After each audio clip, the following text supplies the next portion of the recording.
There's a fundamental analytical error that recurs throughout the hockey media's coverage of franchises operating under competitive stress: the conflation of asset availability with asset dispensability. The fact that a player generates trade interest does not constitute evidence that the player should be traded. It constitutes evidence that the player has value, and in the specific organizational context that Toronto currently occupies, the distinction between those two conclusions carries consequences that extend far beyond any individual transaction. Matias Maccelli, Toronto Maple Leafs, RFA contract value 2026. Matias Maccelli's presence in trade rumor cycles is not a symptom of organizational dysfunction. It is a symptom of organizational competence. Specifically, the competence that identified and developed a player whose 33 points in 57 games on a contract that consumes a fraction of what comparable production costs on the open market represents exactly the cost-efficiency architecture that a core 4 franchise desperately needs surrounding its maximum salary commitments. Every team calling trail-living about Maccelli is confirming the same analytical conclusion. This player produces above his contract weight. His age and RFA status provide organizational control through his developmental peak, and acquiring him would improve their roster without the premium pricing that unrestricted free agents of equivalent production command. That universal recognition of his value is the precise reason why moving him requires extraordinary justification rather than the generic "everyone should be available" framing that lazy roster analysis consistently deploys. NHL RFA cost-controlled asset value organizational architecture. The article's suggestion that everyone outside Matthews and Nylander should be considered available reflects a specific intellectual failure that confuses financial flexibility with competitive strategy.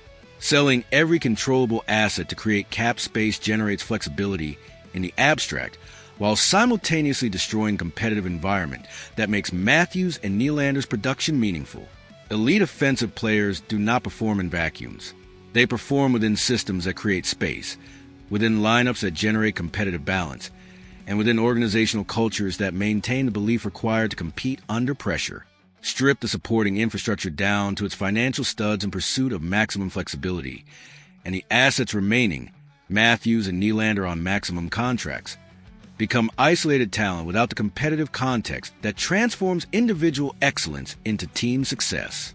NHL elite players supporting cast competitive context performance dependency.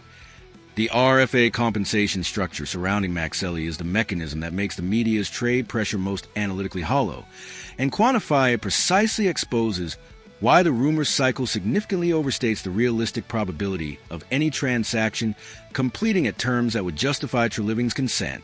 Restricted free agents are protected by an offer sheet compensation system specifically designed to make poaching cost-prohibitive for acquiring franchises. A team interested in signing Maccelli to an offer sheet must surrender draft compensation calibrated to the annual value of the contract offered. Compensation that escalates dramatically as the salary increases, creating a financial deterrent that makes offer sheets on players of Maccelli's production level genuinely expensive to execute and relatively rare as a result.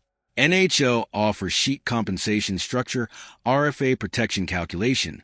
Offer sheet annual value compensation required realistic acquirer profile. Under $1.4 million, no picks required not applicable below market. $1.4 million. $2.1 million, third round pick below Maccelli's market value.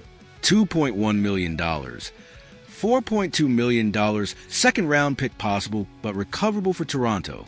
$4.2 million. $7.1 million, first plus second round picks, significant deterrent for most teams.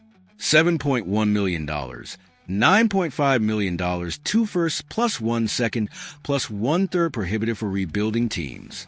Above $9.5 million, 4 first-round picks, virtually never executed in NHL history. Exporter. Copier. The compensation table establishes the structural reality that the rumor cycle consistently ignores. For an offer sheet on Maccelli to represent a genuine organizational threat, a scenario where Toronto is forced to either match an offer that strains cap flexibility or accept compensation that meaningfully addresses roster deficiencies, the offering team must commit draft capital at a level that makes their own roster construction genuinely more difficult. The franchises most motivated to pursue Maccelli aggressively are typically rebuilding organizations with draft capital to spend, but those organizations face the additional complication that offer sheets on productive players tend to be matched by their current teams as a matter of organizational credibility and competitive self-interest.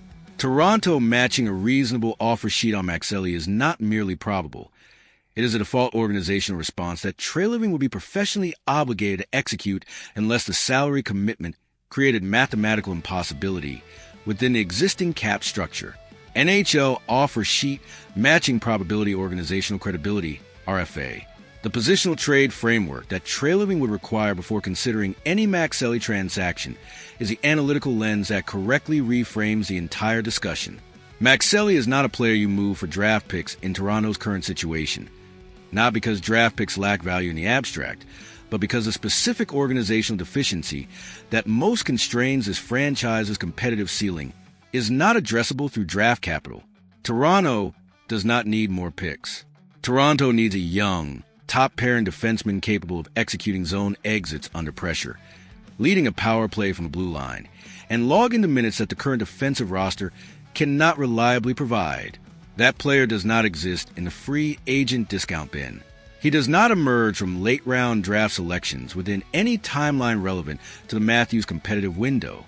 He exists on other NHL rosters, controlled by franchises that would surrender him only for assets of genuine quality. Assets like a 23-year-old forward producing above his contract weight with RFA control extending through his developmental peak. NHL positional trade framework forward for defenseman organizational need.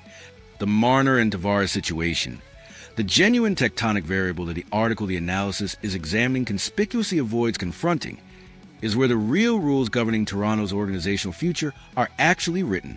Every discussion of Maccelli's availability, every rumor cycle about peripheral trades, every offseason narrative about marginal acquisitions and cap management exists downstream of the fundamental question that neither the media nor the organization has been willing to address with genuine directness.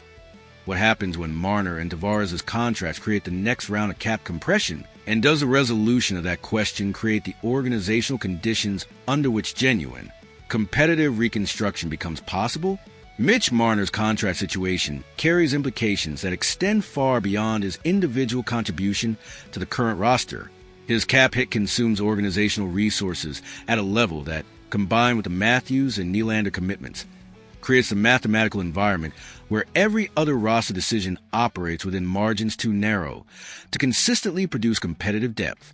If Marner's next contract negotiation, whether extension or new commitment, resolves at a similar or higher cap figure, the organizational architecture that has constrained Toronto's roster building for years continues without structural relief.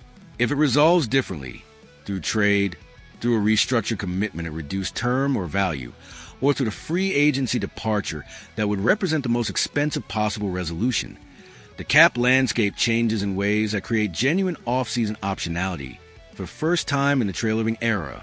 Mitch Marner contract situation, Toronto Maple Leafs off-season implications. Tavares represents a different but equally consequential calculation. A veteran whose on-ice contribution relative to his cap commitment has become an increasingly contested analytical question. Tavares' contract situation carries the additional complexity of organizational loyalty, leadership contribution, and the specific cultural gravity that a longtime captain provides to a franchise navigating institutional stress. Moving Tavares would require his consent given the contractual protections involved, generate significant cap relief, and create roster space that could theoretically be deployed toward the defensive infrastructure that the current architecture cannot accommodate. It would also represent an organizational acknowledgement that the era requiring his specific contribution has concluded, a conclusion with competitive, cultural, and public relations dimensions that make it considerably more complex than the pure financial arithmetic suggests. John Tavares, Toronto Maple Leafs contract veteran leadership organizational value. The War Room directive for the Marner and Tavares audit is the correct strategic priority. Not because Maccelli's situation is resolved or unimportant, but because the Marner and Tavares question is the organizational variable that actually determines the rules within which every other decision must be made. Maccelli's value, Burr's developmental potential, the NCAA free agent market opportunities, the Marlies roster management, All of these exist within constraints that the Marner and Tavares contracts define. Understanding those constraints with complete financial precision, mapping the organizational scenarios that different resolutions create, and identifying which path forward generates the most realistic intersection between genuine cap flexibility and competitive continuity within the Matthews window. That is the analysis that determines Toronto's actual future rather than its rumored one. Toronto Maple Leafs Marner Tavares contract resolution organizational future scenarios. The Solid Aguera has its next target. The Marner and Tavares crater is where the real organizational geology of this franchise sits. The foundational layer beneath every surface-level transaction discussion that the media cycle generates, and that genuine strategic analysis must eventually excavate with the same unsparing precision that this audit has applied to every previous dimension of Toronto's competitive situation. The financial scalpel is ready for the deepest cut yet, because in Toronto, it has always been a contracts you cannot easily escape that determine everything about the contracts you can build around them. Sound off below and tell us which dimension of the Marner and Tavares situation you believe the media has been most systematically avoiding, because that conversation is long overdue.